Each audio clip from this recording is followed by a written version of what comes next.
first come across that word, flâneur, so singular, so elegant in French, with its arched A and its curling O? I know it was when I was studying in Paris, back in the 1990s, but I don't think I found it in a book. I didn't do much required reading that semester. I can't say for sure, which is to say I became a flâneur before I knew what one was, wandering the streets around my school, located as American universities in Paris must be, on the left bank. From the French verb flâner, the flâneur, or one who wanders aimlessly, was born in the first half of the 19th century in the glass and steel-covered passages of Paris. When housemen started slicing his bright boulevards through the dark, uneven crust of the houses like knives through a city of cinder chef, the flâneur wandered those too, taking in the urban spectacle. A figure of masculine privilege and leisure, with time and money and no immediate responsibilities to claim his attention, the flâneur understands the city as few of its inhabitants do, for he has memorized it with his feet. Every corner, alleyway, and stairway has the ability to plunge him into reverie. What happened here? Who passed by here? What does this place mean? The flâneur, attuned to the chords that vibrate through his city, knows without knowing. In my ignorance, I think I thought invented flânerie. Coming from suburban America, where people drive from one place to another, walking for no particular reason is a bit of an eccentric thing to do.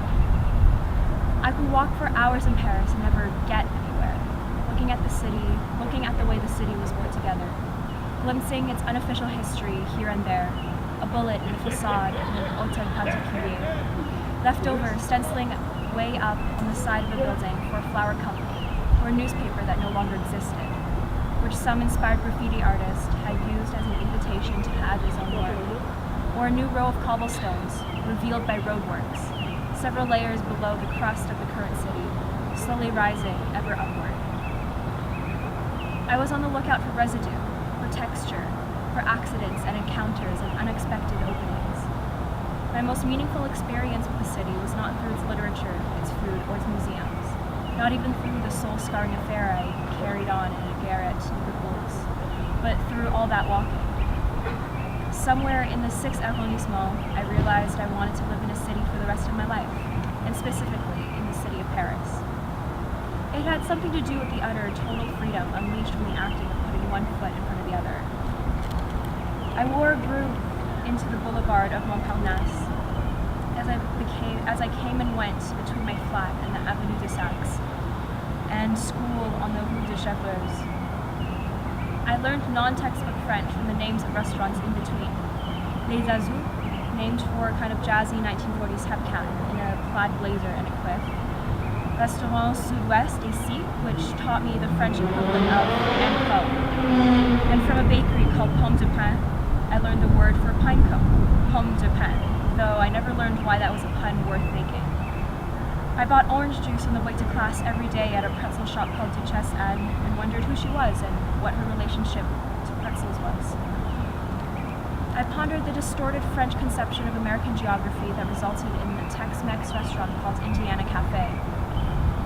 I walked past all the great cafes lining the boulevard, La Rotonde, Le Céleste, Le Dôme, et La Coupole, watching watering holes to generations of American writers in Paris, whose ghosts hunched under cafe awnings, unimpressed with the way the 20th century had turned out.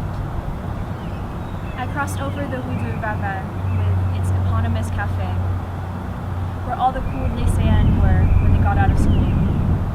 Assertive cigarette smokers with sleeves too long for their arms, shod in Converse sneakers, boys with dark curls and girls with no makeup. Soon emboldened, I wandered off into the streets, shooting out from the Jardin du Luxembourg, a few minutes' walk from the school. I found myself up near the Church of Saint-Sulpice, which was under renovation then, and like the Tour Saint-Jacques had been for decades. No one knew if or when the scaffolding around the towers would ever come down. I would sit at the Café de la Mairie on Place Saint-Sulpice and watch the world go by. The skinniest woman I'd ever seen wearing linen clothing that would be frumpy in New York, but in Paris seemed unreplicably chic. Nuns in 2s and 3s, yuppie mothers who let their small boys be on tree trunks. I wrote down everything I saw, not knowing yet that the French writer Georges Perec had also sat in that square, in that same cafe, during a week in 1974, and noted the same comings and goings. Taxis, buses, people eating pastries, the way the wind was blowing, all in an attempt to get his readers to notice the unexpected beauty of the quotidien, what he called the infraordinary, what happens when nothing is happening. I didn't know either that Nightwood, which would become one of my favorite books, was set at that cafe in the hotel upstairs. Paris was just beginning to contain and to generate all of my most significant intellectual and personal reference points. We had only just met. As an English major, I wanted to go to London, but thanks to a technicality, wound up in Paris instead. Within a month, I was transfixed. The streets of Paris had a way of making me stop in my tracks, my heart suspended. They seemed saturated with presence, even if there was no one there but me. These were places where something could happen, or had happened, or both. A feeling I could never have had at home in New York, where life is inflected with the future tense. In Paris, I would linger outside, imagining stories to go with streets.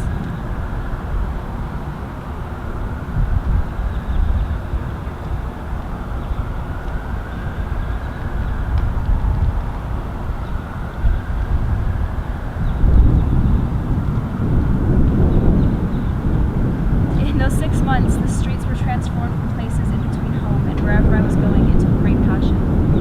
I drifted wherever they looked interesting, lured by the sight of a decaying wall or colorful window boxes, or something intriguing down at the other end, which might be as pedestrian as a perpendicular street.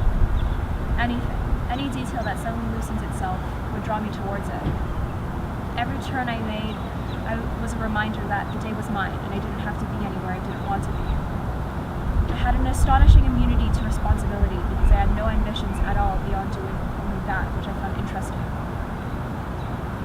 I remember when I'd take the metro 2 stops because I didn't realize how close everything together was, how walkable Paris was. I had to walk around to understand where I was in space, how places related to each other. Some days I'd cover 5 miles or more, returning home with sore feet and a story or two from my roommates. I saw things I'd never seen in New York. Beggars, Roma, I was told, who knelt rigidly in the streets, heads bowed, holding signs asking for money, some with children, some with dogs.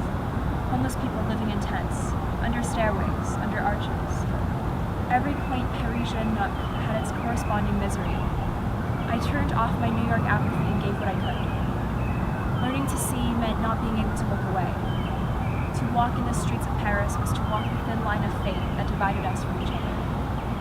And then, somehow, by chance, I learned that all that walking around, feeling intensely, constantly moved to scribble what I saw and felt into the floppy notebooks I bought at St. Michel bookstore Givergette. All that I did instinctively. Others had done to such an extent that there was a word for it. I was a flâneur, or rather, a good student of French, I converted the masculine noun to a feminine one, a flâneuse. Flâneuse, noun, from the French. Feminine form of flâneur, an idler, a dawdling observer, usually found in cities.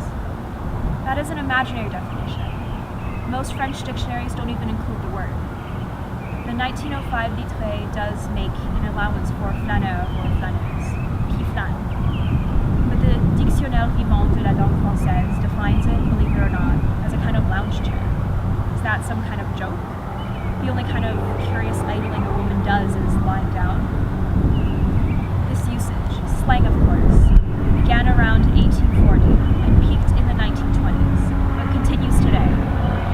Search for flâneuse on Google Images and the word brings up a drawing of George Sand, a picture of a young woman sitting on a Persian bench, and a few images of outdoor furniture.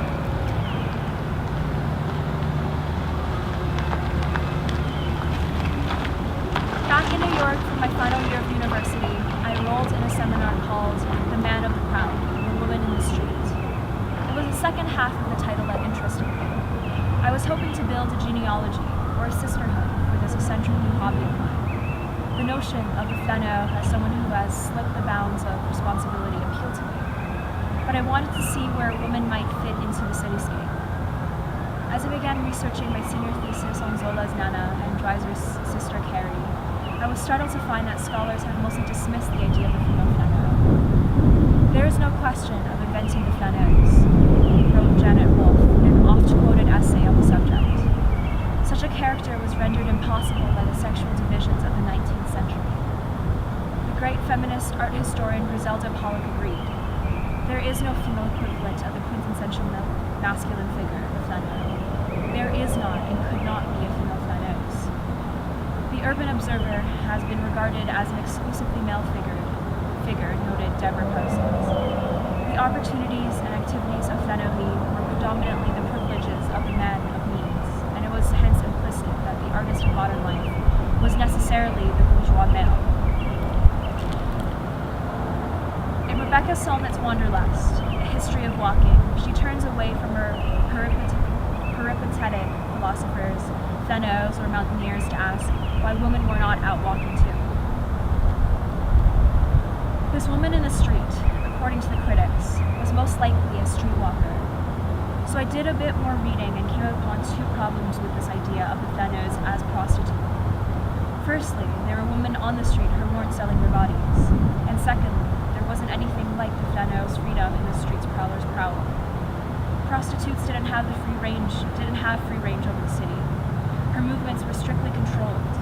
By the mid-19th century, there were all sorts of laws dictating where and between which hours she could pick up men. Her clothing was strictly policed. She had to register with the city and would visit the sanitary police at regular intervals. This was no kind of freedom. Our most ready-to-hand sources for what the streetscape looked like in the 19th century are male, and they see the city in their own ways. We cannot take their testimony as objective truth. They noticed certain things and made assumptions about them. Baudelaire's mysterious and alluring passante, immortalized in his poem To a Female Passerby, is generally thought to have been a woman of the night, but for him she is not even a real woman, only his fantasy come to life. The deafening street roared around me, tall, slender, in heavy mourning, majestic in her grandeur. A woman walked past me, her sumptuous hand lifting and swinging her hem as she went. Swift and graceful, with legs like a statue's, twitching like a madman, I drank in. Her eyes, a pallid sky where storms are born, the sweetness that charms and the pleasure that kills. Baudelaire can barely gauge her. She is too fast, though somehow, at the same time, statuesque. He is disinclined to consider who she might actually be, where she might be coming from, where she might be going. For him, she is the keeper of mystery, the power to charm and to poison.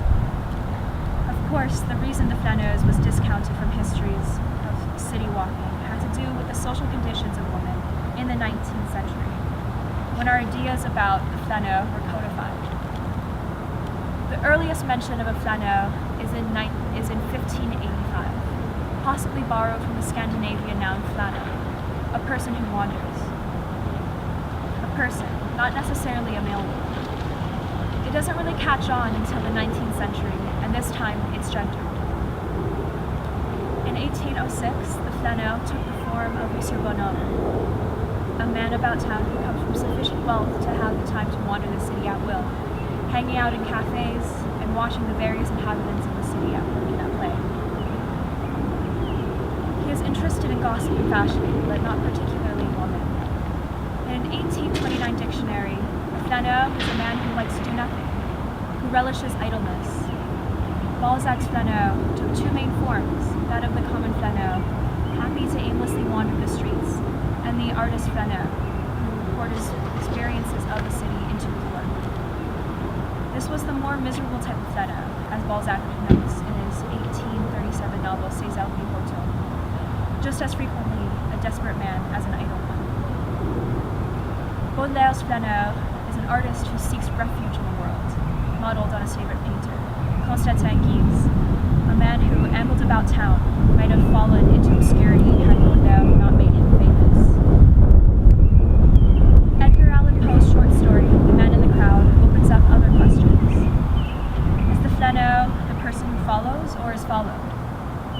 Does he blend and elude, or step back and write what he sees? In French, the words for I am and I follow are identical. Je suis. Tell me who you follow and I'll tell you who you are, wrote André Breton in Nadja. Even for the male Flâneuse-ing does not universally signify freedom of leisure. Flaubert's version of Flâneuse-ing reflects his own feelings of social discomfort. In the early 19th century, the Flâneur was compared to a policeman. In Quebec, says a friend who spent time there, the Flâneur is a kind of con man. Both surveyor and surveyed, the Flâneur is a beguiling but empty vessel, a blank canvas onto which different eras have projected their own desires and anxieties. He appears when and how we want him to. There are many contradictions built into the idea of the Flâneur, though we may not realize it when we talk about him. We think we know what we mean, but we don't. The same could be said of the Flâneuse. In 1888, Amy Levi wrote, "The female club lounger, the Flâneuse of St. James Street, latchkey in pocket and eyeglasses on the nose, remains a creature of the imagination." Fair enough. But surely there have been plenty of women in cities, and plenty of women writing about cities, chronicling their lives, telling stories, taking pictures, making films, engaging with the city in any way they can, including Levi herself. The joy of walking in the city belongs to men and women alike. To suggest that there couldn't be a female version of the Flâneur is to limit the ways women have interacted with the city to the ways men have interacted with the city. We can talk about social mores and restrictions, but we cannot rule out the fact that women were there. We must try to understand what walking in the city meant to them. Perhaps the answer is not to attempt to make a woman fit a masculine concept, but to redefine the concept itself. If we tunnel back, we find there always was a Flâneuse passing Baudelaire in the street.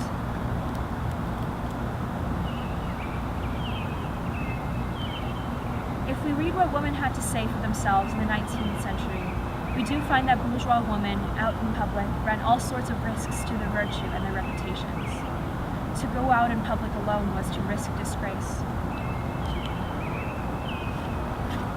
Upper-class ladies displayed themselves in the Bois de Boulogne in their open carriages, or took chaperoned constitutionals in the park.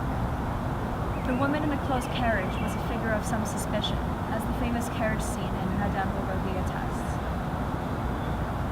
The distinct social stakes for an independent young woman of the late 19th century are made very clear in the 8 volumes of the diaries of Mary Bashkirtseff, abridged and published in English under the incredible title, "I Am the Most Interesting Book of All," which recounts her transformation from a closeted young Russian aristocrat to successful artist, showing her work in the Paris Salon a mere 2.5 years after she started seriously studying painting, until her death from tuberculosis at the age of 25. In January 1879, she wrote in her journal, "I long for the freedom to go out alone, to go, to come, to sit on a bench in the Jardin des Tuileries, and especially to go to the Luxembourg, to look at the decorated store windows, to enter churches and museums, and to stroll in the old streets in the evenings. This is what I envy. Without this freedom, one cannot become a great artist." Marie had relatively little to lose. She knew she was condemned to an early death. Why not walk alone? But she nurtured a hope she would get well until the month before she died, and while she would have happily embarrassed her family, she had also internalized her culture's objection to a young woman of a good family going out alone to such an extent that she would chastise herself for even wanting to go, writing in her journal that even if she did defy social strictures, she would only be half free because a woman who prowls is unwise. Though she trailed an entourage behind her, she did spend days walking the slums of Paris with her notebook in hand, sketching everything she saw. Research which would produce numerous paintings, including 1884's A Meeting, which now hangs in the Musée d'Orsay in Paris, and depicts a group of young street urchins gathered on a street corner. One of them holds a bird's nest and shows it off to the others, who lean in with that boyish interest that tries to disguise itself as total indifference. But she found a way to include herself in the streetscape, To the right of the group of boys, leading down another street, we can see in the background a young girl from behind, braid down her back, walking away, possibly on her own, though it's difficult to know for sure because the frame cuts off there. You can't even see her right arm. This, for me, is the most wonderful part of the painting. Marie's signature is placed below the young girl in the bottom right-hand corner. I don't think it's overreaching to surmise that Marie had painted herself into the canvas, in the figure of the possibly solitary young girl on her way off, leaving the boys to it. The argument against the Flâneuse sometimes has to do with the question of visibility.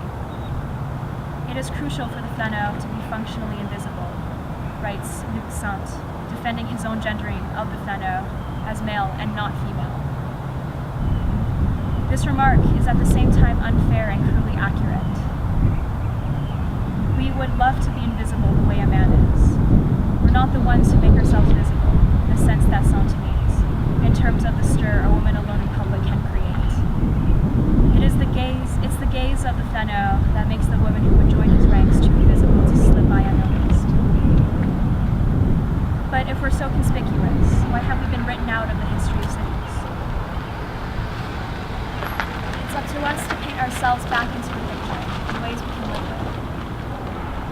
The women of Marie Bashkirtsev's class were mainly identified with the home until late in the 19th century. Women of the middle and lower classes did have many reasons to be in the street, going out to play or to work as shop girls, charity workers, maids, seamstresses, laundresses, or any number of other occupations. And these were not merely functional or professional outings.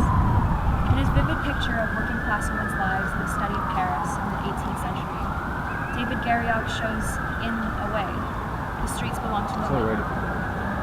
At the Parisian markets, they ran most of the stalls, and even at home they would sit out in the street together, practicing what 200 years later Jane Jacobs would call eyes in the street.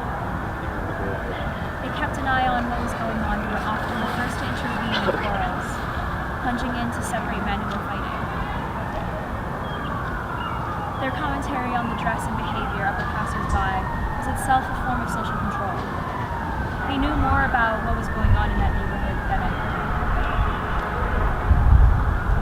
For the late 19th century, women of all classes were enjoying the use of public space in cities like London, Paris, and New York. The rise of the department store in the 1850s and 60s did much to normalize the appearance of women in public. By the 1870s, some guidebooks to London were already beginning to feature places in London where ladies can conveniently lunch when in town for a day's shopping, and unattended by gentlemen.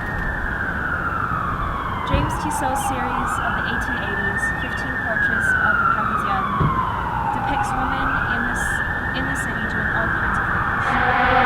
From sitting in the park, accompanied by maman, to attending artist lunches with their husbands, as stiff in their corsets as the caryatids in the background. And riding chariots, dressed as Roman warriors in the Hippodrome, Statue of Liberty-style diadems on their heads.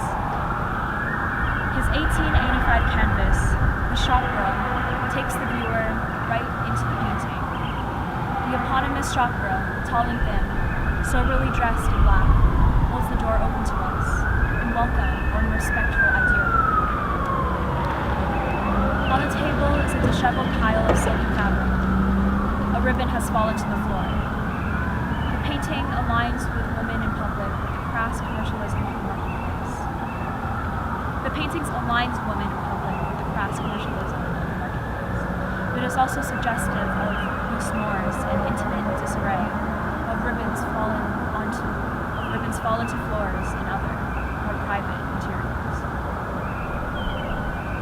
The 1890s saw the arrival of the new woman, riding her bicycle where she pleased, and the girls who gained their independence by working in shops and offices. As cinema and other leisure activities became popular in the early 20th century and taken the large-scale entrance of women into the workforce during the First World War, women's presence in the streets was confirmed. But this was dependent on the emergence of safe semi-public spaces in which women could spend time alone and unharassed, like cafes and tea rooms, and the rise of those most intimate of public spaces, ladies' living laboratories. Also key to women's urban independence were respectable, affordable boarding houses for the unmarried. Very often, it was difficult to find both of those qualities in the same establishment. As Jean Rice's novels attest, many women skirted the boundaries of respectability in down-at-heel places whose morals rose in direct ratio to their levels of stickiness. The more louche the establishment, the more strict the patron. Rize's single women in the city are forever clashing with the landladies of their Fleabag hotels.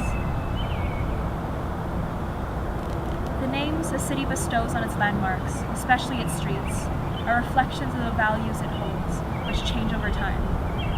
In the effort to secularize and ostensibly democratize public spaces, cities in the modern era renamed streets that once honored female saints, royal women, or mythical figures, replacing them with secular, democratic heroes, all men, intellectuals, scientists, revolutionaries. This fair-mindedness can also ignore those who lack the cultural or gendered capital to rise within a culture's ranks and succeeds in identifying women with the outdated regime, associating them with the private, the traditional, and the anti-modern. When they do appear, and it's not often, there are twice as many statues of dogs in Edinburgh as there are of women. Women who are decorative or idealized, cast in stone as allegories or slaves. The obelisk at the Place de la Concorde in Paris, which stands at the spot where the king was guillotined, and the queen, and Charlotte Corday, and Danton, and Olive de Gouges, and Robespierre, and Desmoulins, and thousands of others whom history has rendered nameless, is surrounded by statues of women representing the various French cities.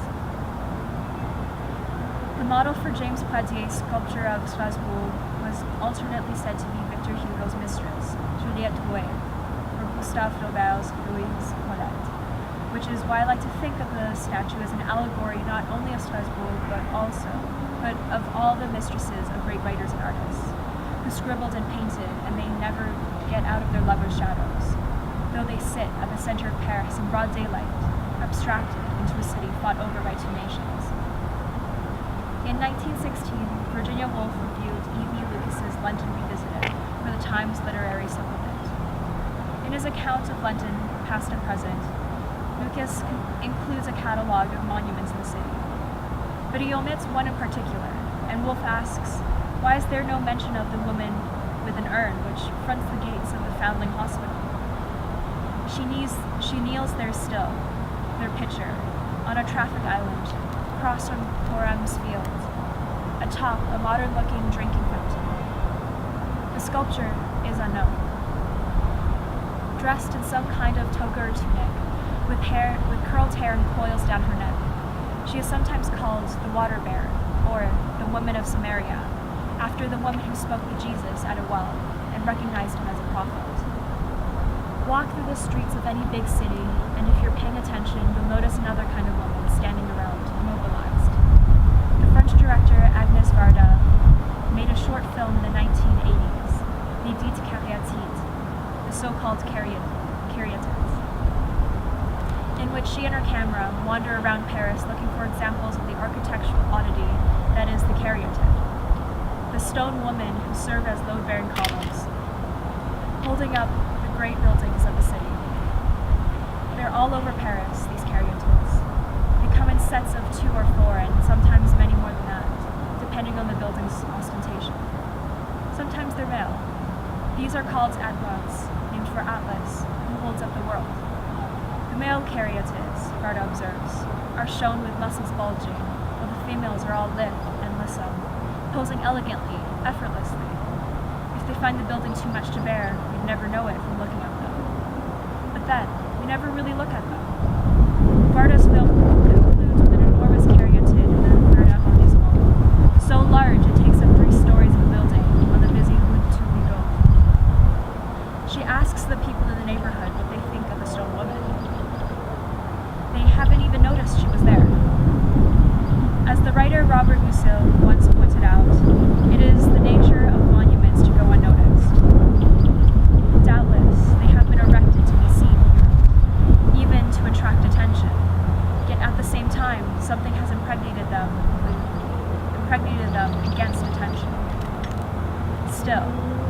some level, we're aware of them. Her book, Monuments and Maidens, Marina Warner surmises that if someone removed the statue of the law, allegorically represented as female, from the Place du Palais Bourbon, we would all somehow sense that something was missing, even if we didn't know what. We're more attuned to our environment than we realize. The Flâneuse is still fighting to be seen, even now, when, as we'd like to think, she more or less has the run of the city. A more politically engaged descendant of the Baudelarian Flânerie reigns today, one that operates by daily or drift. A mid-20th century group of radical poets and artists calling themselves the Situationists invented psychogeography, in which strolling becomes drifting, and detached observation becomes a critique of post-war urbanism. Urban explorers use the daily to map the emotive force field of the city, and the way architecture and topography combine to create its psychogeographical contours. Robert McFarlane, a masterful writer-walker of the countryside, offers the summary of the practice. Unfold a street map of London, place a glass rim down anywhere on the map, and draw round its edge. Pick up the map, go out into the city, and walk the circle, keeping as close as you can to the curve. Record the experience as you go, in whatever medium you favor. Film, photograph, manuscript, tape. Catch the textual runoff of the streets, the graffiti, the branded litter, the snatches of conversation. Cut for sign, log the data stream. Be alert to the happenstance of metaphors. Watch for visual rhymes, coincidences, analogies, family resemblances, the changing moods of the street. Psychogeography is a term that many of McFarlane's contemporaries alternately embrace, sometimes ironically, or refuse. Will Self uses it to title a collection of his essays. Ian St. Clair is skeptical of the word, as it's been co-opted to become a very nasty sort of branding. He prefers to think of it as a deep topography, a term he got from Self's buddy Nick Papadimitriou, who talks of making a close study of a set environment on certain walks. Call them what you will. These late century heirs to the Situationists also inherited Baudelaire's blinkered approach to the woman of the pavement. Self has declared, not without some personal disappointment, psychogeography to be a man's work, confirming the walker in the city as a figure of masculine privilege. Self has gone so far as to declare psychogeographers a fraternity.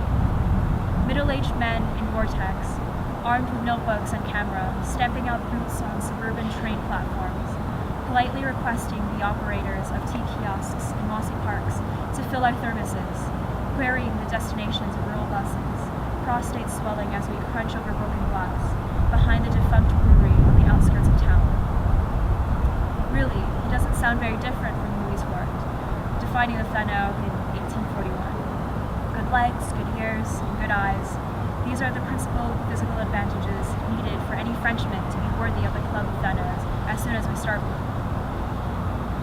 The great writers of the city, the great psychogeographers, the ones that you read about in The Observer on weekends, they are all men, and at any given point, and at any given moment, you'll also find them writing about each other's work, creating a reified canon of masculine writer-walkers, as if a penis were a requisite walking appendage, like a cane. A glance at the psychogeographical fanzine Savage Messiah, drawn by the graphic artist Laura Oldfield Ford, shows this isn't true.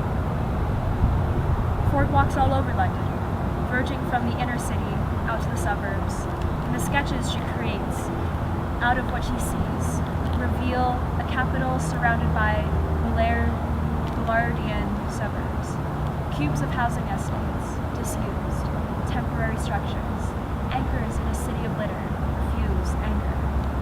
Even if Woolf, Britain's most decorous modernist, the favorite target of literary men beefing up their virility by slagging them off, like to tramp around the filthy places of London. One day in 1939 found her down near Southwark Bridge, where she saw a flight of steps down to the river. I climbed down, a rope at the bottom, found the strand of the Thames, under the warehouses, strewn with stones, bits of wire, very slippery. Warehouse walls crusted, weedy, worn, difficult walking. A rat-haunted, riverine place, gray chains, wooden pillars, green slime, bricks corroded, a bun hook thrown up by the tide. It would be nice, ideal even, if we didn't have to subdivide by gender. Male walkers, female walkers, Flâneuse and Flâneuse, but these narratives of walking repeatedly leave out a woman's experience. Sinclair admits that the work he admires in deep topography makes the walker into a very British figure, the naturalist. This is not a way of interacting with the world that particularly interests me. I like the built environment. I like cities, not their limits, not the places where they become not cities. Cities themselves, the heart of them, their manifold quarters, sectors, and corners. And it's the center of cities where women have been empowered by plunging into the heart of them and walking where they're not meant to, walking where other people, men, walk without eliciting comment. That is the transgressive act. You don't need to crunch around in vortex to be subversive if you're a woman. Just walk out your front door. Nearly 2 decades after those first early experiments in Flâneuse-ing, I still live and walk in Paris, after having walked in New York, Venice, Tokyo, and London, all places I've lived in temporarily for work I love. It's a hard habit to shake. Why do I walk? I walk because I like it. I like the rhythm of it. My shadow, always a little ahead of me on the pavement. I like being able to stop when I like, to lean against a building and make a note in my journal, or read an email, or send a text message, and for the world to stop while I do it. Walking, paradoxically, allows for the possibility of stillness. Walking is mapping with your feet. It helps you piece a city together, connecting up neighborhoods that might otherwise have remained discrete entities, different planets bound to each other, sustained yet remote. I like seeing how, in fact, they blend into one another. I like noticing the boundaries between them. Walking helps me feel at home. There's a small pleasure in seeing how well I've come to know the city through my wanderings on foot, crossing through different neighborhoods of the city. Some I used to know quite well, others I may not have seen in a while, like getting reacquainted with someone I once met at a party. Sometimes I walk because I have things on my mind, and walking helps me sort them out. Solvitur ambulando, as they say. I walk because it confers, or restores, a feeling of placeness. The geographer Yves Tuan says a space becomes a place when, through movement, we invest it with meaning, when we see it as something to be perceived, apprehended, experienced. I walk because somehow it's like reading. You're privy to these lives and conversations that have nothing to do with yours, but you can eavesdrop on them. Sometimes it's overcrowded. Sometimes the voices are too loud. But there is always companionship. You are not alone. You walk in the city side by side, the living and the dead. Once I began to look for the Flâneuse, I spotted her everywhere. I caught her standing on street corners in New York and coming through doorways in Kyoto, sipping coffee at cafe tables in Paris, at the foot of a bridge in Venice, or riding the ferry in Hong Kong. She is going somewhere, or coming from somewhere. She is saturated with in-betweenness. She may be a writer, or she may be an artist, or she may be a secretary or an au pair. She may be unemployed, she may be unemployable. She may be a wife or a mother, or she may be totally free.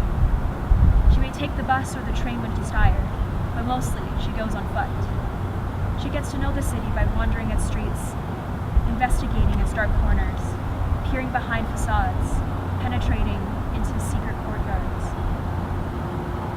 found her using cities as performance spaces or as hiding places, as places to seek fame and fortune for anonymity, as places to liberate herself from oppression or to help those who are oppressed, as places to declare her independence, as places to change the world or be changed by it. I found many correspondences between them. These women all read from each other and learned from each other, and their readings branched outward in a network so developed it resists cataloging.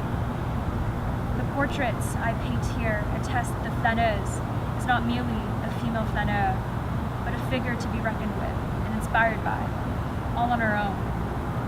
She voyages out and goes where she's not supposed to. She forces us to confront the ways in which words like home and belonging are used against women. She is a determined, resourceful individual, keenly attuned to the creative potential of the city and the liberating possibilities of a good walk. The Flâneuse does exist, wherever we have deviated from the paths laid out before us, laying out for our own territory.